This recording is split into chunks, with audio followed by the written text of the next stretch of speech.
Yes, Mubsir. How are you? Alhamdulillah, sir, fine. What about you, sir? Good. Tell me about yourself. Sir, my name is Mubsir and I am from AppTech North Nazimabad campus. Recently, I have done my third semester and looking forward for the .NET internship to improve my skills. Okay, good. Have I experienced past experience SP.NET? Yes, sir. During the semester, I have made 2 projects on ASP.NET. Okay, good. Okay, tell me difference between the SP.NET like a .NET.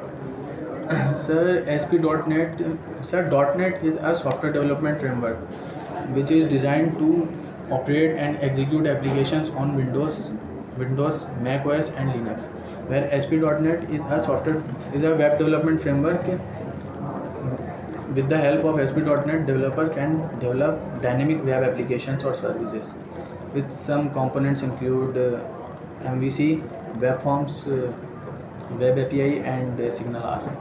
ठीक है मतलब फिर तो घबराएं ना, तसल्ली से रखें। अच्छा, ये आपने कहा कि जैसे कि आपने ASP.NET पे काम किया है, पिलर बनाए, तो C# का भी कुछ इन्फॉर्मेशन होगी। जी सर। तो 4 पिलर्स ऑफ OOP कहलाते हैं, तो उनके नाम बता देंगे आप?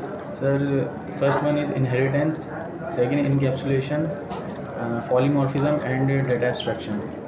ठीक है, तो OOP की डेफिनेशन? सर, OOPS जो है वो ऑब्जेक्ट ओरिएंटेड प्रोग्राम है जो कि मतलब हेल्प करता है प्रोजेक्ट स्ट्रक्चर बनाने के लिए। ठीक है, गुड।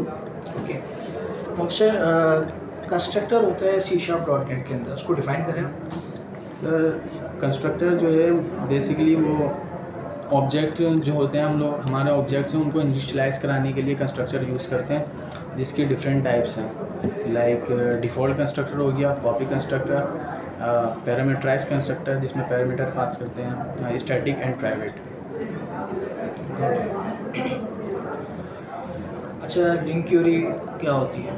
सर, लिंक के मतलब वो एब्रीवेटेड फॉर्म है लैंग्वेज इंटीग्रेटेड क्यूरी की। इसमें ये हेल्प करता है यूज़र को कि लाइक अगर हम थर्ड पार्टी सोर्स यूज़ कर रहे हैं तो हमें उसके सिंटैक्स को पढ़ने की या याद करने की ज़रूरत नहीं है। With the help of link we can easily manipulate data. ठीक है, तो आपने ASP पे जब काम किया होगा तो ASP पे काम किया है या ASP MVC के साथ किया है? MVC के साथ किया। तो what is MVC? Sir, MVC is a model view controller. It's like a architectural pattern to build an applications. ठीक है, तो डिफाइन करेंगे मॉडल व्यू कंट्रोलर तीनों? अगर कंट्रोलर जो होता है लाइक व्यू है यूज़र इंटरफेस जो यूज़र को दिखता है। यूज़र कोई रिक्वेस्ट पोस्ट करता है या फिर कुछ भी एक्शन परफॉर्म करता है तो वो कंट्रोलर के अंदर प्रोसेस होकर उसको रिटर्न करता है। मॉडल जो है वो डेटा कलेक्ट करता है, वो डेटा वगैरह मैनेज करता है, लाइक रिटर्न करना है वैल्यू एंड कब क्या परफॉर्म करना है वो कंट्रोलर मॉडल को बताता है, मॉडल फिर व्यू में उसको दिखाता है। ठीक है। ओके, स्टैटिक क्लास और सिंगलटन क्लास में क्या फ़र्क है? Sir, static classes is that those classes whose have static property like and it cannot be instantiated, but singleton class allows us to instance at least one class and it can easily be instantiated. It's also like अगर हम कहें कि ये help करती है ज़्यादातर हम लोगों को ना उसके डेटा उसके अंदर। अच्छा, तो डेलीगेट्स, हाँ सर, गार्बेज कलेक्शन के बारे में क्या है?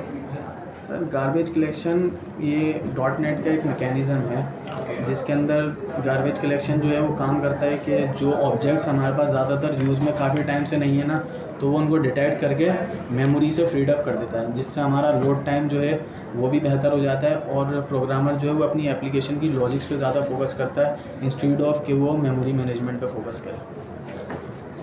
रेफरेंसेस टाइप क्या होती हैं? सर, रेफरेंस टाइप वो टाइप होती हैं जिसके अंदर हम किसी भी लाइक अगर हम कोई मेथड पास करते हैं या एक वेरिएबल डिक्लेयर करते हैं तो हम उसका रेफरेंस उसके अंदर स्टोर कराते हैं, उसकी वैल्यू का रेफरेंस, ना कि उसकी वैल्यू। सही। तो आपने कहा कि आपने कुछ प्रोजेक्ट पे काम किया है पास एक्सपीरियंस से। जी सर। तो जो प्रोजेक्ट बनाए हैं वो खुद बनाए हैं या एपटेक की तरफ से दिए गए थे? वो एपटेक की तरफ से दिए गए थे और ख़ुद भी लाइक एपटेक में हमारे विजन्स होता है, एपटेक विजन, तो उसमें ख़ुद सेलेक्ट करके प्रोजेक्ट बनाना होता है।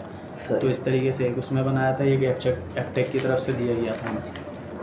ठीक है, तो ठीक है मोहब्बत से we will let you know अगर आपकी सिलेक्शन होती है तो इंशाल्लाह। थैंक यू ठीक है, thank you Mubashir, best of luck. Thank you sir. Allah हाफ़िज़।